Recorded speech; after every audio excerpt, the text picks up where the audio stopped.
Welcome everyone to Unscripted Coding. Today we're going to do a bit of coding, and what we want to achieve is to build out a command center, an interface, so that legal professionals can write contracts, agreements, memos, and other legal documents with a lot more control that they normally would have with an AI tool. Now, the reason this came about is because we were playing around with Kiro just a few videos ago. And Kiro is an AI IDE, and the idea is a little bit different. It is spec driven, and I thought that would be really, really handy to take to other professions, other uses. Now, of course, an IDE, a development environment, is for coders, and they are not the only IDE with AI infused. Everybody has a chatbot on the side. Many of them have agents that you could tell and give instructions to, and it will go ahead. What's special about Kiro and what really stuck with me is that it has these tabs on the side here, hooks, specs, agent steering, and really the idea is you can put in a series of instructions and design docs and user stories to guide your AI agent in achieving that goal. What does that actually mean? If you think about many AI coding agents right now, I'll just throw out Claude Code, for example. You tell it to do something and it's house choice. They can choose what technologies, what tech stack, what approach it wants to build in. And that's fine. But if you wanted a bit more control, say I always use React, and React as a web framework is what our company uses, and blah, blah, blah. And we do it in this way. Every time I engage with Claude Code, every time I have to start up a new conversation, I have to have that big blurb in there, and I have to consciously put it, I have to reference it over and over so that it doesn't forget it. I have a notepad on the side with lots and lots of these commands that are there. And it doesn't even follow it all that well. What's special about Kiro is that you have it on the side. It's a very, very thoughtful way to do it. You don't have to write it, number one. And number two, part of the software right here is that you can actually have AI design your spec. You can make modifications so that you could talk it through first. What I want to do is build something similar, not with VS Code in the back, but just a web interface in which lawyers can drop, writing style, purpose, tone, those kind of basic commands so that the AI agent can understand, generally speaking, where it is. Now, more importantly, you can save these specs and bring it to other pieces of your to other projects. So if I always use React, I'm always in web development, and we always do these naming conventions, I can carry that spec over to others. And so Kiro is really making you think more like a senior engineer. How does it look like in its end result? How do we be as specific as possible? And then we tell an AI agent to go ahead. And in my admittedly limited testing, it has worked really, really well because it stuck close. It understood exactly what I wanted. It forces me to put a bit more time up front in thinking it through, but you don't hit as many errors or unexpected developments down the line. Okay, so how are we going to start this? I'm going to call this Legal Kiro. And you have two options when you start with Kiro. You could start a session in which you just vibe code. This is very much a agentic flow like Claude Code. You just tell it what to do, goes forward and does it as best as it can. But instead, you can actually just start with the spec. You can, of course, add it yourself, but I'd like AI to help me out here. Have it flesh out, and then when I see the results, I can then make some changes, and then we can proceed. Now I'm going to stop talking and start coding a bit, and we'll come back as soon as we get the specs ready.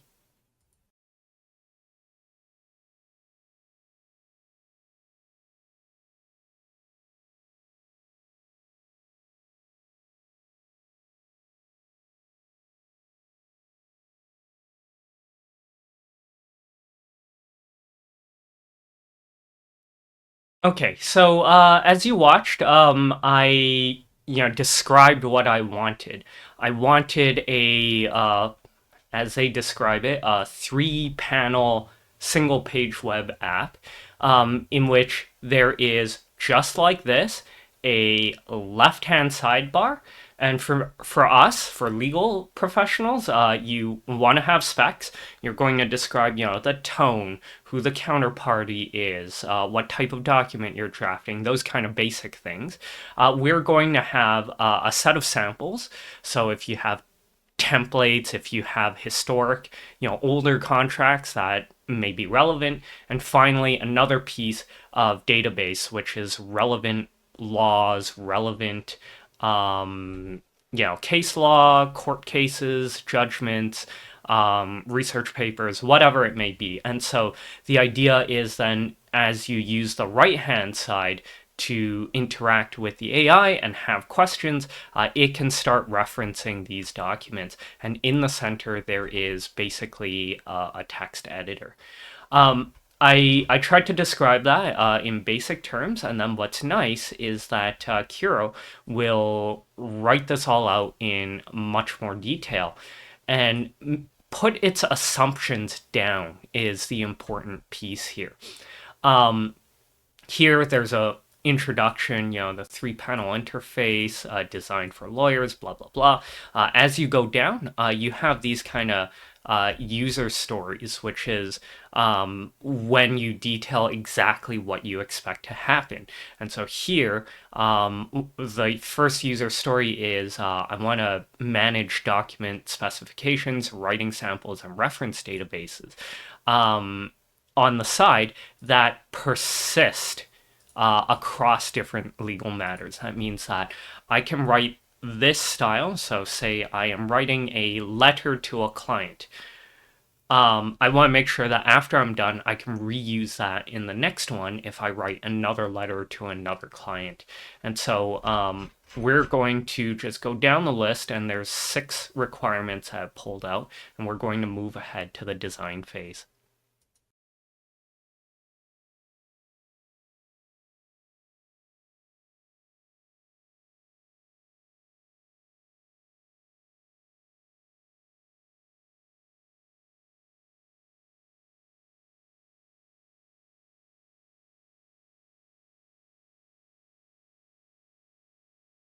Okay, so while the task 1 is going, I'll explain what's going on here.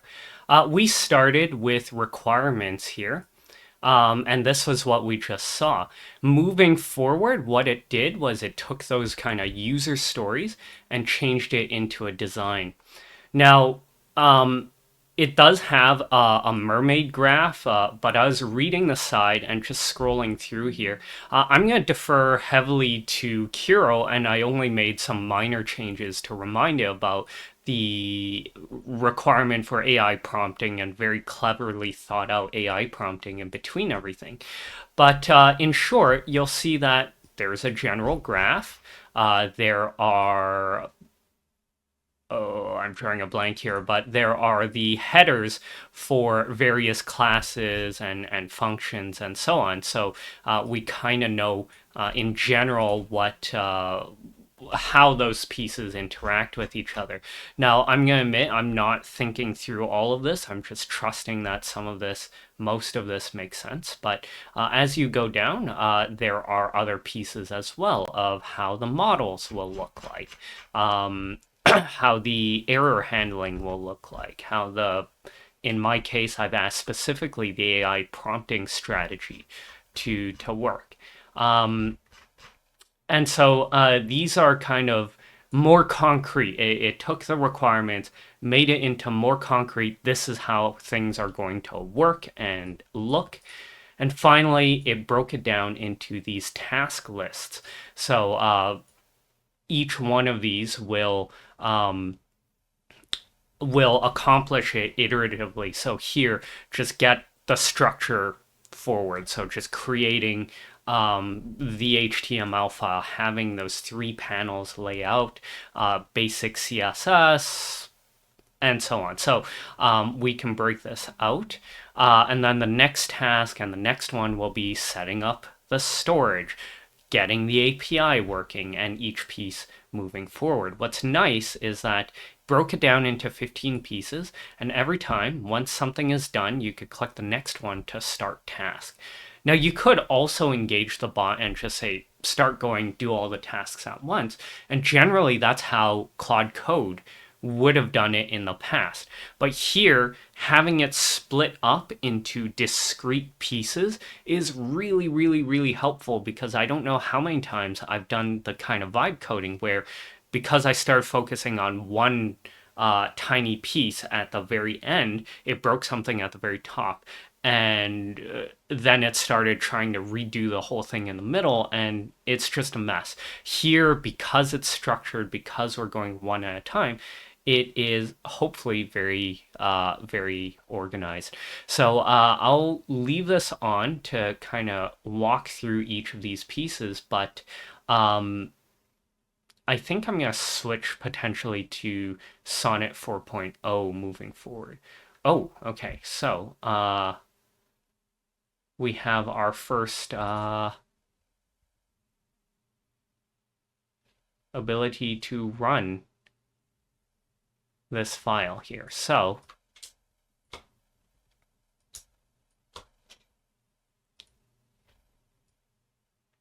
right here is our version 1. I think these are all temporary right now. It does look a little bit like Microsoft Word, not a whole lot, but it does use the blue, white, and gray kind of look.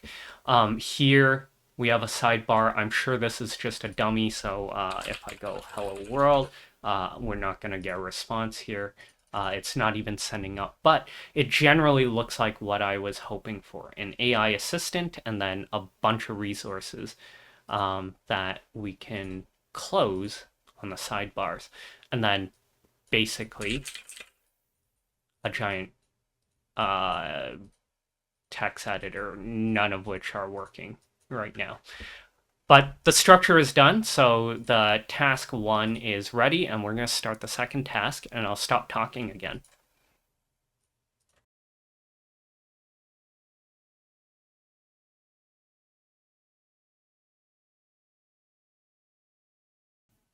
Okay, so I apologize. I did not record through it because it was just multiple hours where I was playing on the side while it ran through each one of these tasks, and I clicked, start next task.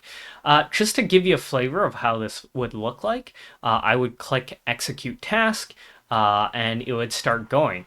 Now, when it creates a bare bones and reads files, it goes pretty straightforward. But after a while, it starts trying to test and see if it works. And it runs into these errors and tries to fix it all automatically. I really didn't have to do anything other than move to the next task and the next task. Some of them had a lot of errors and took a while to fix over and over and over. But eventually you get to a point where the task is complete and you move on to the next one. The result is over here. And so I'm going to say it is functional. It is a very good starting point, but it is nowhere near able to do the things I imagine it to do. So I'm going to start quickly by saying, here's the resources, and we can drag things in. And here, for some reason, it doubles up. That's okay. We're going to edit it.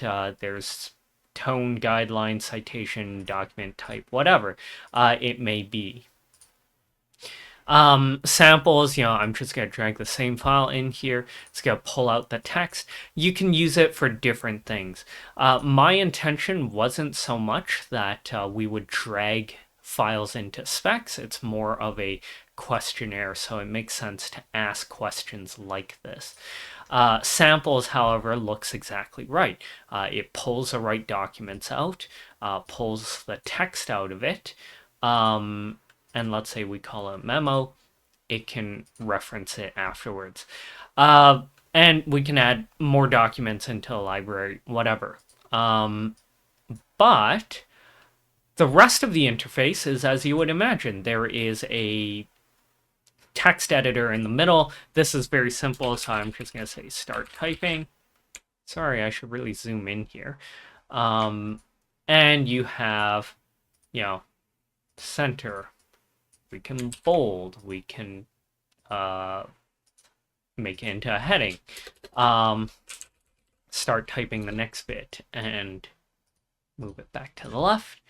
And we can actually download it as well. If we click the export button, it will export an HTML file, which doesn't make a lot of sense, but it's fine for now. Finally, the last bit is the AI assistant. Now, to begin, of course, it functions as a chatbot. Hello there. And that will be helpful if you are... This will be a bare minimum implementation here because you are just responding back and forth. But what you're going to see is we can see the reasoning here. We can ask it to regenerate, insert, but also we can ask about the documents. Can you tell me about your document library? And it has an understanding of what it has. Or maybe not.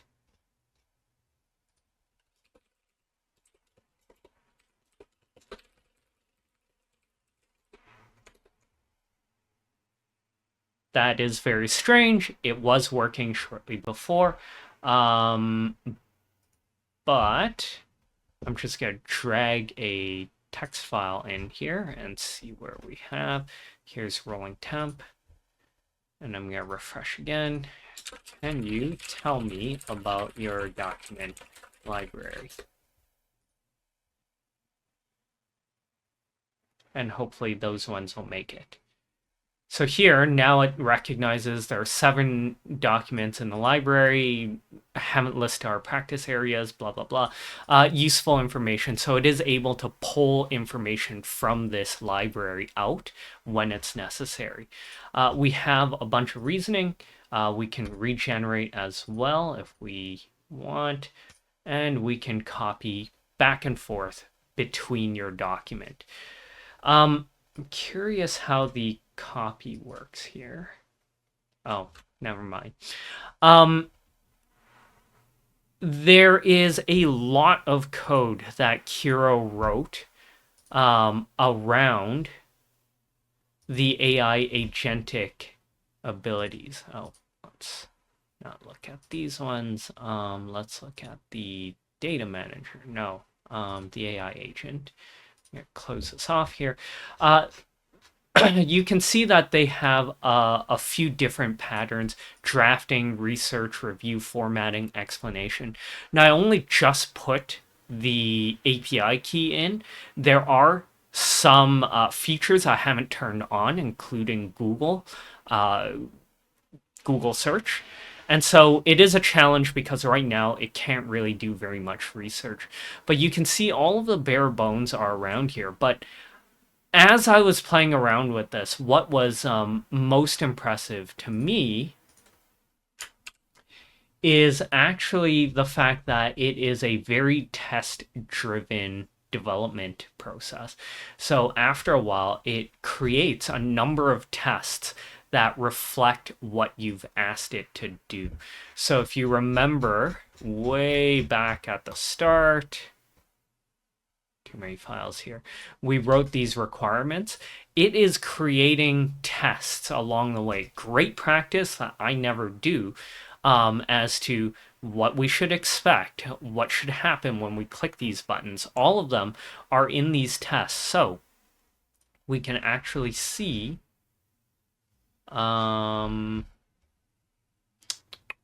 tests over here, and we will see agent tests, what we expect to happen along the way.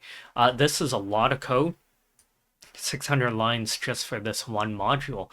And then how it develops is it keeps running those tests until it has code that runs, doesn't put an error, and meets those tests. That said, at the end of the day, it didn't carry me all the way to the end here. I will have to keep developing to move things over, but it created the bare bones. I'm quite happy with it.